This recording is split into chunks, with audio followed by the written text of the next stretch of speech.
The case against Bellarmine Chatunga Mugabe and his co-accused Tobias Tamilepi Matonodze has been postponed to 17 April 2026 after the state said the plea negotiations were still not complete.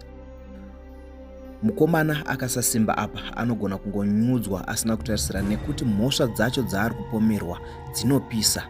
Tabva taona achipinda mukoti akaiswa maleg iron muzuva ranhasi. Kusangana kwatikuita zvakare pachannel ino, channel yeZimuTinnis TV, pandinodzoka nemaupdates akasiyana-siyana. Ndinoti kana kari kekutanga kusvika pano, ndinokumbira ungobaya button rekusubscribe, then turn on the notification bell kuitira kuti usarasikirwe neevery update andinodzoka nayo pano nguva nenguva. Ladies and gentlemen, ndadzoka neka quick update panyaya yaBellarmine Mugabe ari muchitokisi kuSouth Africa, uyo akapinda mushure mekupfuura egadhena wake nepfuti kumusana. Bellarmine Mugabe nemumwe wake Tobias Matonodze vanga vakatarisirwa kutongwa muzuva ranhasi, asi dare rati nyaya yavo inozodzoka mudare nemusi wa 17 April 2026, saka vachambogara murimandi. Apa akaita zvekutamba anogona kupanyura nekuti mhosva dziri kupomerwa vaviri ava dzakati wandei, dzinosanganisira kuda kuponda kana kuti attempted murder. Izvi zvinotevera kupfurwa nepfuti kumusana kwemushandi wavo wemugadheni ane makore 23 paimba yaChatunga inonzi iri kuHyde Park muJohannesburg musi wa 19 kukadzi 2026. Mushandi uyu kutaura kuno anonzi ari muchipatara akakuvara zvakaipisisa.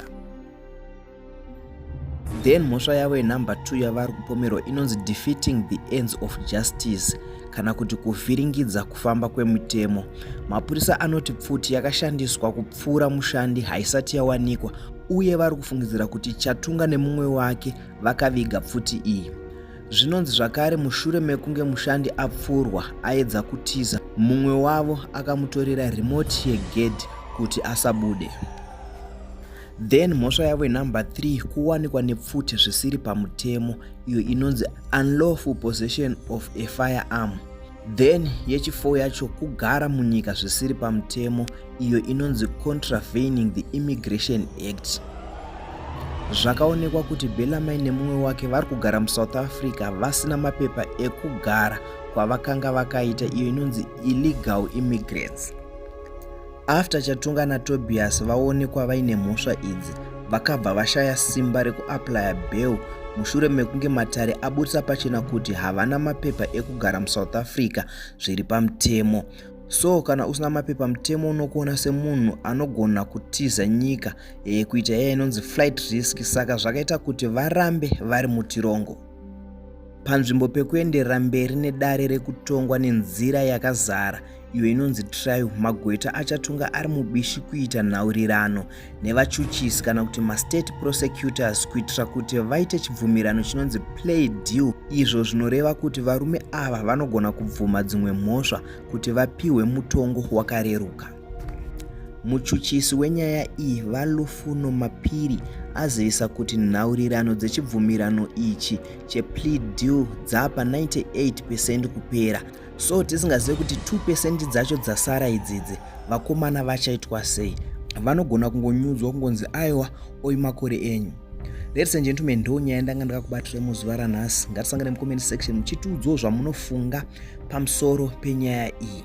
Thank you, Your Worship. The first case in order to hear the court, State calls the case number RC 126 of 26, State versus Bellarmine Chatunga Mugabe accused 1. Bellarmine and Tobias. Tobias Mugabe Matonodze.